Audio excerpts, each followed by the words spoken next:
Madam 7 నెలల ముందు నేను తిరుపతికెళ్ళినా మేడం. ఓకే. తిరుపతికెళ్ళి అదే రోజు నాకు 19 తారీఖు రోజు నాకు ఇట్లా పీరియడ్స్ డేట్ ఉండే మేడం. ఓకే. ఉంటే అదే రోజు ఉందని నేను ఆ రోజు అది సండే, మండే టాబ్లెట్లు తీసుకున్నా మేడం. ఓకే. అరుణాచలం అక్కడికి ఓకే. 3 డేస్ తీసుకున్నా మేడం. 3 డేస్ నాకు అంతకన్నా ముందు నాకు కరెక్ట్ డేట్ వస్తుంది మేడం. డేట్ టు డేట్ నాకు పీరియడ్ వస్తుండే. ఆ టాబ్లెట్ వాడిన తర్వాత నాకు పీరియడ్ అనేది వస్తలేదు మేడం. 3 మంత్స్‌కి ఒకసారి అయితుంది మేడం. అట్లా ఇంబాలెన్స్ అయితుంది మేడం. ఎన్ని నెలల ముందుగా తీసుకున్నారు మీరు? మేడం ఇప్పుడు 1 ఇయర్‌కి ఇప్పుడు పోయిన సంవత్సరము 19 తారీఖు ఫిబ్రవరిలో ఎళ్ళినా ఆ! మేడం తిరుపతికి. అచ్చా! అప్పుడు ఓకే. తీసుకున్నా మేడం. అప్పుడు తీసుకుంటే అప్పటి నుండి ఇప్పటి వరకు నాకు 3 నెలలకొకసారి, 4 నెలలకొకసారి వస్తుంది మేడం పీరియడ్. మీరు డిస్టర్బ్ చేసినారు గదమ్మా! పీరియడ్‌కి డిస్టర్బ్ చేసినారు గదా! మీరు అవును మేడం. పోస్ట్‌పోన్ జేయాలి. పీరియడ్ ముందుగా, హెల్త్ ముందుగా.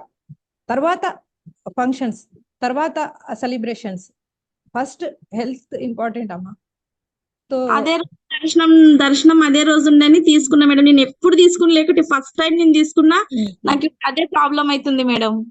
आप फर्स्ट आप क्या करें, हार्मोन को बैलेंस करने के लिए हार्मोन टैबलेट ले लिए। इसके लिए आपको प्रॉब्लम हो रहा, अगर हाँ आप वो नहीं लेते तो आपका जो हार्मोन है ना वो इनबैलेंस कभी नहीं होता था। हाँ मैडम। आप जो है ना अभी न्यूट्रिशन से ज्वाइन है। हाँ मैडम। हाँ, कंटिन्यू करें, उसको कंटिन्यू करिए। और एक आप जो है ना रेगुलर बेस के ऊपर बटरफ्लाई एक्सरसाइज करिए। एक बटरफ्लाई एक्सरसाइज बोल के है, आप वो यूट्यूब पे सर्च करके यानी तो आपके कोच से आप एडवाइस करके उसको कर सकते। Okay okay. मैडम। ओके ना। Okay madam. Okay thank you madam. Welcome.